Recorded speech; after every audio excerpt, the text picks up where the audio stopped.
Ba-dum-ba-dum-bum. Alright, 3, 2, 1, whatever. Hey everybody, welcome back to Fractured Thinking. It's definitely been a minute. I think I've just been all over the place recently. But I was watching a Game Grumps compilation while I was doing something else.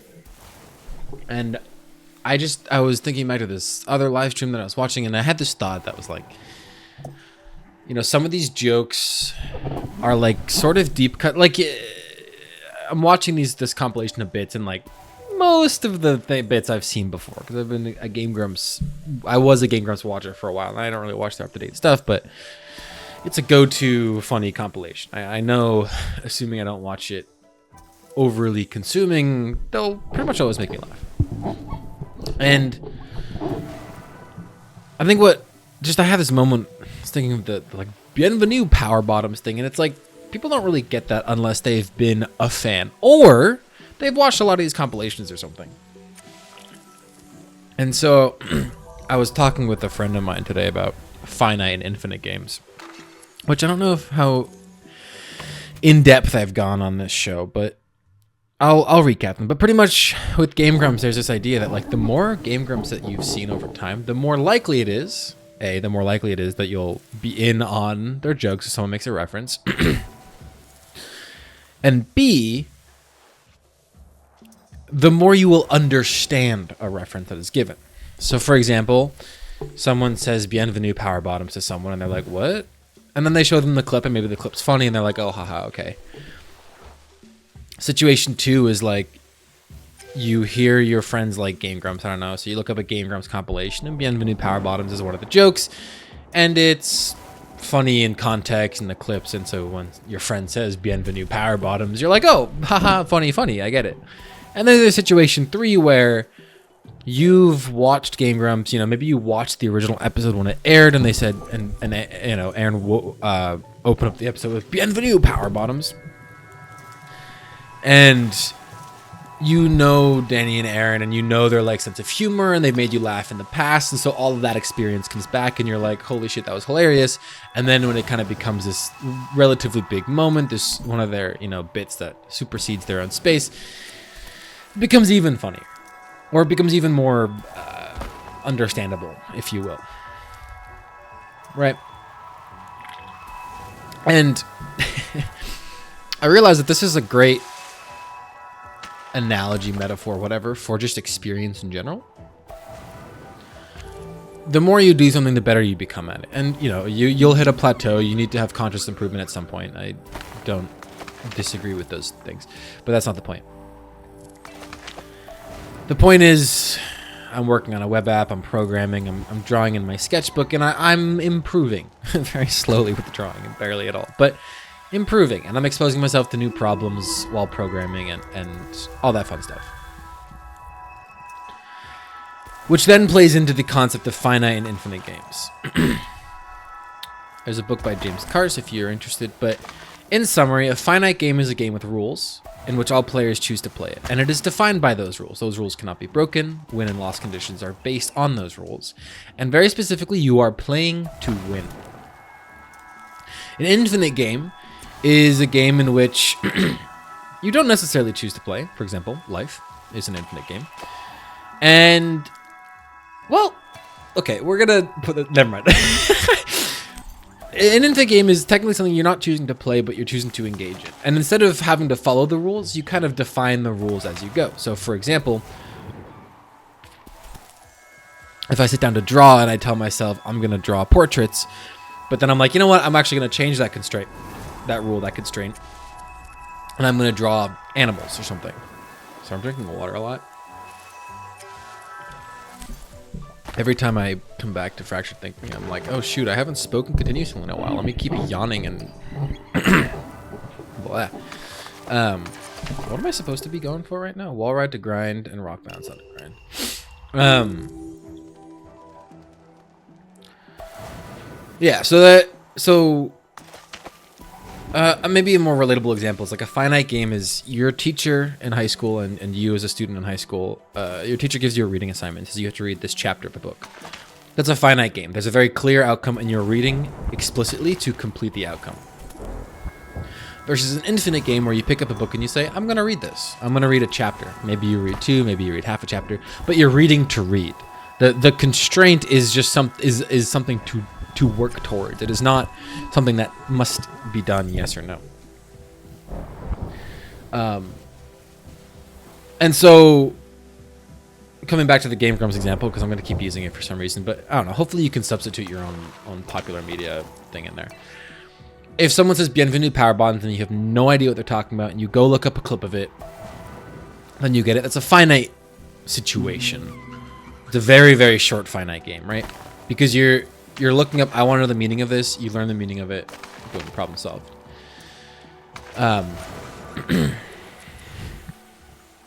An infinite game is more of watching Game Grumps over time, and through watching them, you understand more of these jokes when they potentially become relevant and such. I'm really hoping I lose this lemur before I jump. Thank God. I don't know if I made the jump. Oh, well.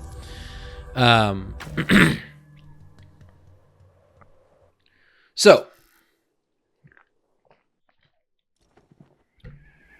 we can extrapolate this idea. We can bring this idea onto a different, we can map it onto a different concept. What is wrong with me today? In the past, I've spoken about game development, so perhaps I can talk about that here. I think if you're watching a gaming video or listening to this quote-unquote gaming podcast, maybe that's most relevant. I think another example is art. So I might fluctuate back and forth between my recent experience with art, at least. Forever, arguably even now. I mean, this is a mentality shift I'm currently undergoing and will likely take me a while to concretely settle into. But I'm liking it so far. I think it's been helpful. I started working on web apps. I love how I said I was going to use 2 examples and then proceed to use neither of them. And I defined the languages and frameworks for these web apps based on jobs that I was looking at, the tech stack for jobs I was applying for. And that's a pretty finite game. I'm doing these things so that I get a job. When I get a job, my win condition is met. With drawing, I have to fill a sketchbook. I have to draw 3 references. That's a finite game and is met when I have completed that condition, when I have 1. In that case, I am the only player. Perhaps the other players are the perceivers of that art, whatever. Working on a game. I want to make Seashell. It's a finite game. I finish the game when I make Seashell. The thing is, you're then developing a game and working on something for the end result. Just like you're looking up a Game Grumps clip to understand the joke, you could also have been watching Game Grumps for a while. Unfortunately, the correct infinite games to partake in, I guess this is kind of oxymoronic because there's no such thing as a correct infinite game. If you have an outcome that you needed to engage an infinite game in for, then it becomes a finite game. But anyway, the infinite game of watching Game Grumps gives you this experience of who these 2 guys are, of what the context of their jokes are, callbacks they might engage in, their fan base, what they do, what they've done. Like, Dan's a singer, Aaron is an animator. Like, his big thing on the internet was animation. Like, what all of that comes together to define someone, right? And thus it defines the show, Game Grumps.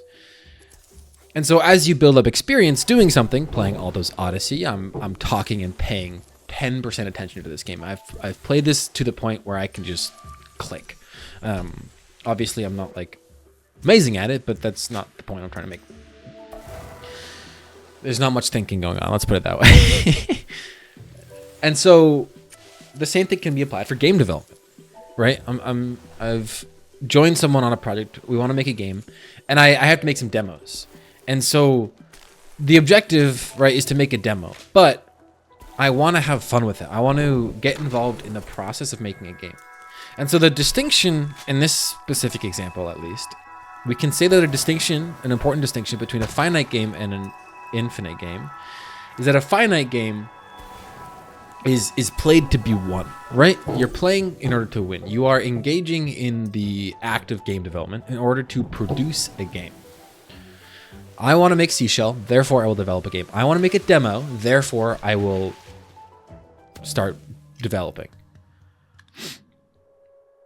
Whereas an infinite game, on the other hand, is... Oh, I got an achievement. That was so loud. An infinite game, on the other hand. What did I say? I said for finite game, you're playing in order to win.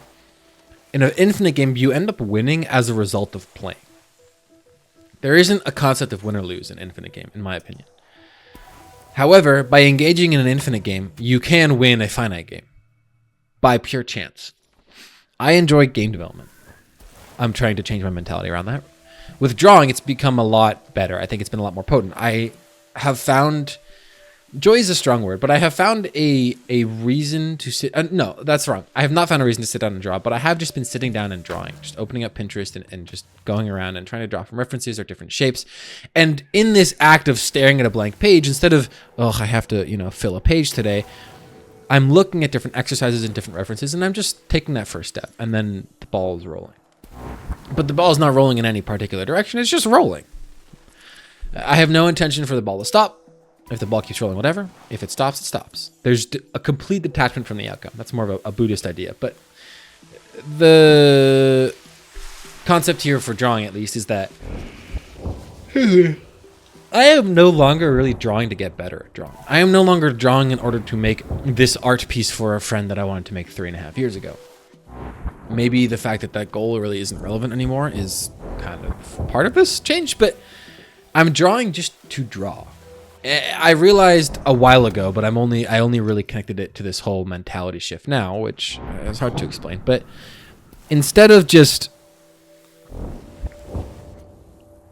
drawing in order to get better, I realized that at the end of the day, no matter how, the best of artists still spend several hours on detailed paintings, if not more. I cannot spend more than 20 minutes on a simple sketch before I'm like, oh, this is bad, blah, blah, blah, blah, blah. And so I have to engage in the practice more. And so engaging in the practice turned into this, let me make drawing an infinite game. Suppose, in the hopeful, unlikely, whatever chance that in 3 to 5 years, at that time I just didn't see the rock, I'm objectively good at art, by whatever objective measurement you want. Perhaps I can draw a person with pencil in a hyper-realistic way that looks like a black and white photo. That will have been the product of engaging in an infinite game of just drawing. There is no finite game of, okay, I will be done when I can do this. And this is what happened with me with Japanese, I'm kind of realizing. I defined a finite game of take the JLPT N3. And then I took the exam and I was like, well, what now?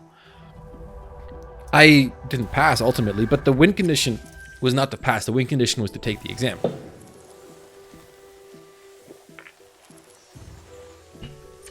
And so all of a sudden I was like, well, why study Japanese? And then I stopped for a year and a bit. But now it's becoming learning Japanese to use Japanese, and there is no win condition or end goal. The condition is to play the game. I get to say this because I'm unemployed. That's a finite game for me right now, is applying for a job. And I don't think I'll ever really see a career as an infinite game. I'm kind of red-pilled in this sense, but I'm not going to get into that. I just need something that makes me money at this point. As long as it's not working for a defense company or in ads again, I think we're good. Anyway, that aside, through the act of playing a game, you ultimately become good at finite games. A lot of people are good at things because they just did them for a while. Many people have told me I'm a very good public speaker, or, I'm a yapper. I like to call myself. I can yap really well. That's not a talent. And there's never been a time where I was like, I'm going to become better at public speaking. I have almost 1,000 videos on this channel, Cowdino Arcade. That is the only reason I have any skill at speaking, at being presentable, at being able to convey ideas like this. Without that, I likely would not be able to be speaking nonstop for 14.5 minutes on a concept of finite and infinite games. And I started young, so that helps. But my point is, I just was engaging in this infinite game with no real objective. I mean, I wanted to get popular on YouTube, sure, but for a while, that wasn't the goal. That goal itself was like it wasn't like, oh, this video is not performing well, boo-hoo. It was just, okay, well, I'm not popular. Yeah, I'm going to keep doing this because it's fun. And I think that's kind of a sad thought because as adults, we often lose what's fun, and infinite games are just have fun. But it's a weird metric of defining fun in a way, of just play to play. And at the start, drawing was not it was a bitter process. It still takes self-discipline for me to get down and draw. I'm really not motivated to draw.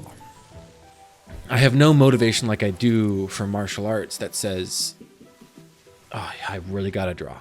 I would love to draw right now. It's just, you know what? I should draw.